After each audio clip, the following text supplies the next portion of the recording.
Yojimbo, set in 19th century Japan, tells the tale of a wandering samurai, played by Toshiro Monfunes, who arrives at a rural town that's been torn apart by daily massacres, carried out by the two criminal gangs living in opposite sides. Sensing an opportunity to make some money and free the town from daily oppression, he decides to play one side off against the other.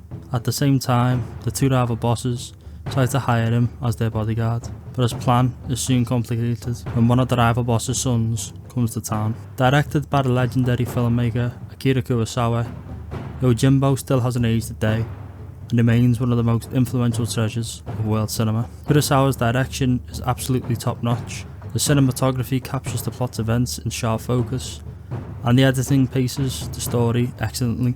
But it's Toshiro Monfune's bravado performance that makes this film such an emotionally charged ride. With his relaxed demeanour and his teeth chomping on a toothpick, Yojimbo is the picture of coolness.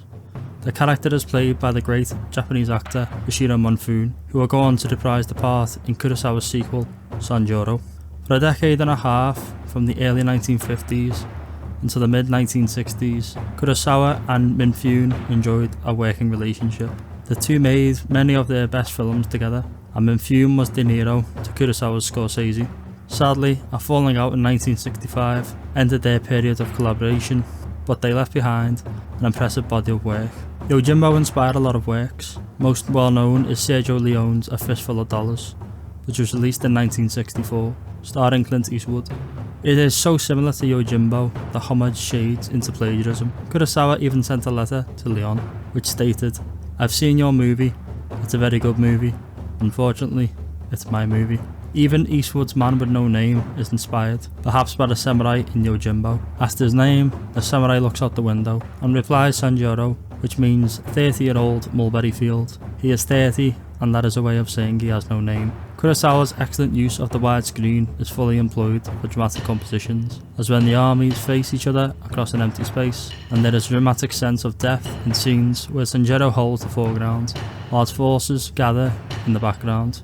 Shutters, sliding doors and foreground objects bring events into view and then obscure them, and we get a sense of the town as a collection of fearful eyes granted an uncertain view of certain danger. Yojimbo does not cause viewers to ponder deep issues in the way Kurosawa's other works such as Rashomon does, nor does it possess the epic grandness of The Seventh Samurai, yet it must still be considered in the top tier films of Kurosawa's works. It's so stylish, compelling and involving.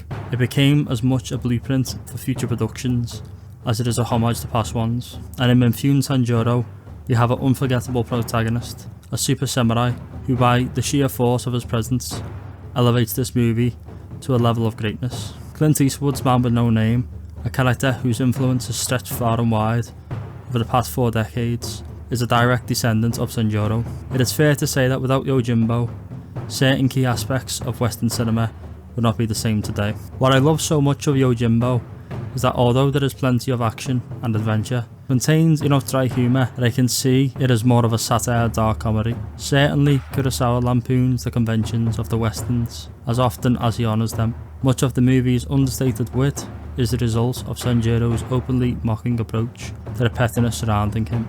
The former samurai has fun playing games with the two bosses by allowing each other to believe that he has the advantage over the other, then using that information to provoke a clash. On one occasion, after providing the catalyst for a battle between the two sides, Sanjuro finds a high vantage point and watches the skirmish with amusement. Yojimbo never takes itself too seriously. There is one instance of brutal torture, but it occurs off screen, too blunt to see its impact. We see the results, but it's not the actual event. Nevertheless, that point marks a shift in tone. The comedic undercurrent seeps away and the movie becomes a tale of revenge. From that moment until the conclusion, light-hearted moments are few and far between, and the return of the superhero feels more grim and grand. Overall, Yojimbo is such a wonderfully constructed period drama that further elevates the craftsmanship of a master storyteller and benefits greatly from a strong, disciplined and impressive lead performance. Have you seen Yojimbo? What are your thoughts? Thanks for watching, and please, if you could, can you please like and subscribe? Thank you.